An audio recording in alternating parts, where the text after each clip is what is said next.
What's up, Kripple Krew? Welcome back to another edition of 5 Minutes or Less, Smash or Pass.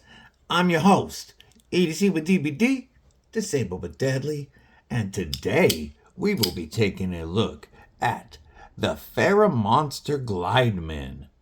The Glideman comes in at an overall length of 7.19 inches with a closed length of 4.13 inches.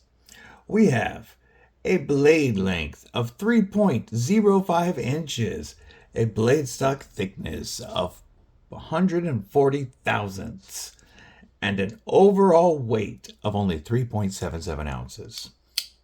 This knife has a M390 modified Wharncliffe blade, sheep cliff, Warnfoot, whatever you want to call it, with a black titanium nitride finish and a rather tall flat grind. We're looking at, whoa, that was my fault.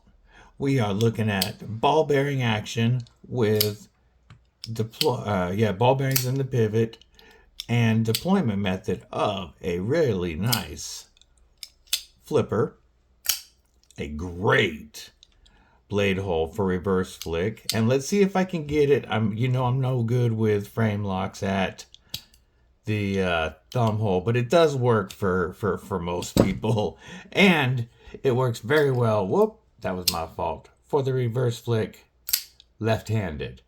I just can never work a frame lock with my thumb because my fingers get in the way no matter what I try to do.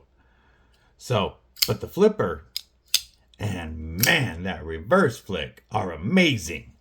We're looking at titanium scales, and in this case, they are bronze anodized with a stone wash. And then we have bronze anodized hardware that's also titanium. A titanium geared backspacer with a lanyard spot.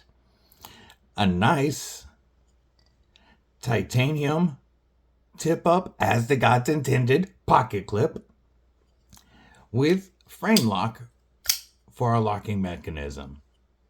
And it is very, very easy to actuate. We are looking at about 35% lockup and no lock stick. It does drop very nicely. That was my fault for not letting go. But the detent on this, when you're closing it, is nice and early. So if you let that flipper tab hit your thumb, you can shake it closed right after. Very nice, controlled, smooth action. I love the reverse flick on this. The pocket clip is a little bit tight, but luckily it goes way past these lock relief cutouts so that it still goes in and out of the pocket rather easily. It's not quite deep carry, but relatively so for a milled titanium pocket clip. Where this knife truly shines is in these Ergos. So while some people might consider this a medium knife at 7.19 inches overall, you can still get a full 4-finger grip behind that flipper tab. And that jimping is great right there for a saber grip in this position. However, choke up on this and then drop your thumb in that nice little poon there, and you'll realize that this is one of the most ergonomic knives you can hold. I love using this knife. Plus, that M390 blade, while being decently tough and stainless, is very sharp and will hold that edge for a decent amount of time. Great edges coming from FerraMonster. Overall, even though, you know what? Before I get to that sentence, do me a favor and stab that like button like you mean it. /subscribe. Love to have you here. Not gonna miss all dope knife and easy content coming your way. Also, drop a comment below. Let me know. Smash or pass. My verdict, even though this is the least expensive FerraMonster knife, it is the best.